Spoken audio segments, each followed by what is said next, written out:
nor is it believed that anywhere in the world does there today exist such a circle. Nearest to this, however, is Stonehenge of the Druids of Britain, to which their descendants travel each year at a certain time to greet the sun and renew their vows. This is the first time, therefore, in 5,000 years that any order has attempted to build up this sacred emblem under the stately oak so that people of modern civilization might witness the beauties of the life and religion of the ancient people whose teachings of individual soul development made the glory of Egypt, the lost dreams of all Israel, the teachings of the Magi of Persia, all that was true in India, the splendid philosophy of Greece, the magnificence of the early Romans, the basis of pre-Christian Ireland's great schools, as well as the familiar Holy Grail legends of Britain, Celt, and Gaul. In this light of brotherhood of man and fatherhood of God was founded this great republic foretold by Virgil, upon whose seal is set the Egyptian pyramid, completed by the white stone of spiritual purification as the crown of the ages. In the winter, far beneath the snow, lies a seed that with the sun's love becomes the rose. Only those of you who have listened to the full series of broadcasts on the Hour of the Time of the Mystery Schools will understand exactly what that means. And you will know and have an entirely different understanding of that song, which is beautiful, to say the least, but does not convey the message that many of you have always thought you heard. You see, the mystery schools speak to each other in symbology, in a symbolic language that they have learned to use over the millennia to hide their real secrets, their real intent, their real work, which has always been from the beginning to reestablish on this earth an ancient government ruled by a council of wise men, a benevolent despotism, a one-world totalitarian socialist government. Don't ever forget that, folks. If you love being free, the New World Order utopia is not for you, and it certainly is not for me.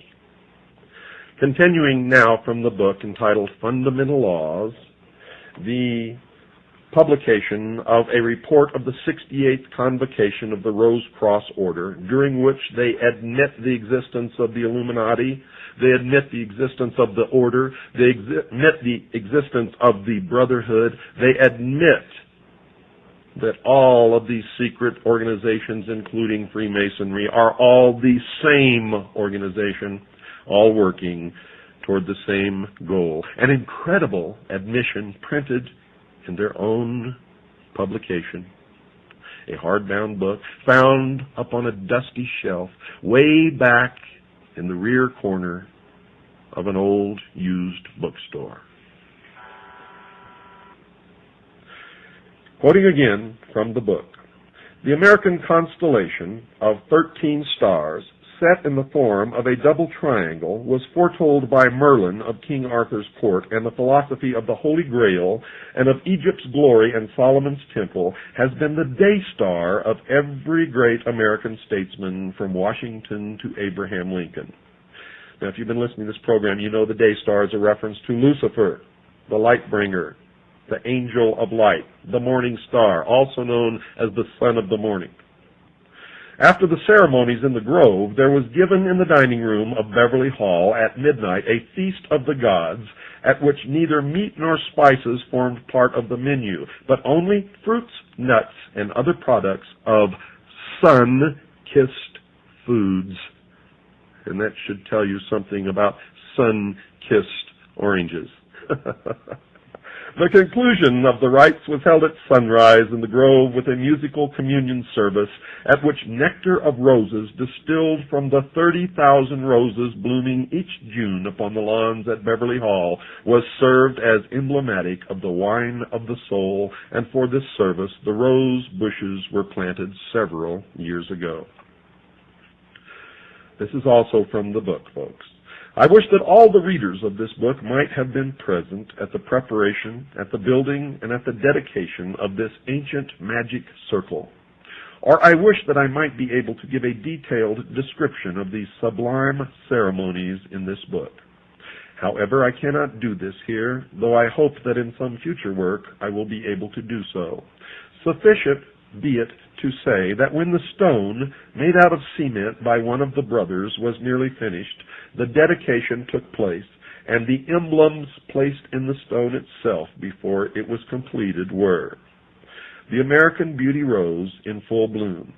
This as a representation or symbol of the soul that has reached full illumination. The Mystic Ring.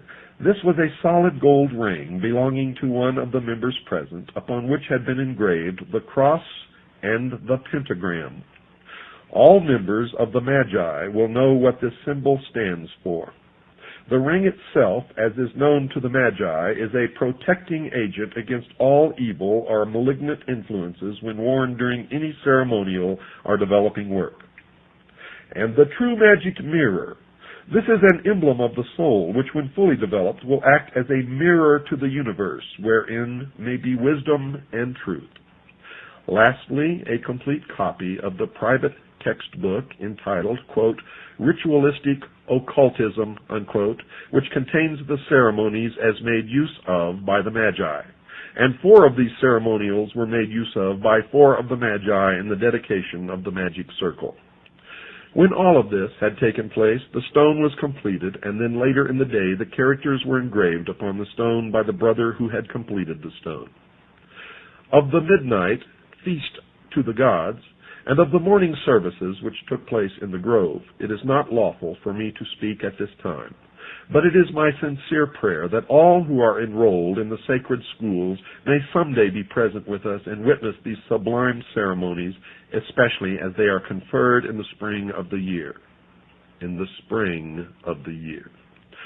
Arrangements were made by the delegates present through voluntary contributions to either buy another large grove, or if that is found impracticable, to build a much larger hall in the Grove of Osiris, so that advanced ceremonies may be held the coming spring at the 69th convocation of the Rose Cross Order. Now I'm going to reveal something to you that I have never told you before on this program. I've been working up to it, and now is the time to tell you before I read from the next section of this book. For then you will understand what has been happening in the last 50 years and what is happening now. It was Harry Truman, a 33rd degree Freemason, who signed the United Nations Treaty, who pushed through and signed the United Nations Participation Act. It was also Harry Truman, a 33rd degree Freemason, operating in concert with Wild Bill Donovan, the head of the OSS, a member of the Sovereign and Military Order of the Knights of Malta and of the Order of the Knights Templar, who created the National Security Act, pushed it through Congress. Harry Truman signed it. It created the umbrella of national security, a curtain of secrecy. It created the Central Intelligence Agency, and behind this curtain of secrecy, the secret societies have been working to destroy the sovereignty of all nations and bring about a one-world totalitarian socialist government. And folks, all of the bugaboo enemies that you've been afraid of all your life were never enemies at all. For these were deceptions, manipulations. The only enemy, folks, that the people of the world have ever had is right here in this country, down at the corner in your town, in the temple that has no windows. And now, reading again from the book, the report from the 68th Convocation of the Order of the Rose Cross. Introduction to the Great Seal. It is rather a strange and an unknown thing for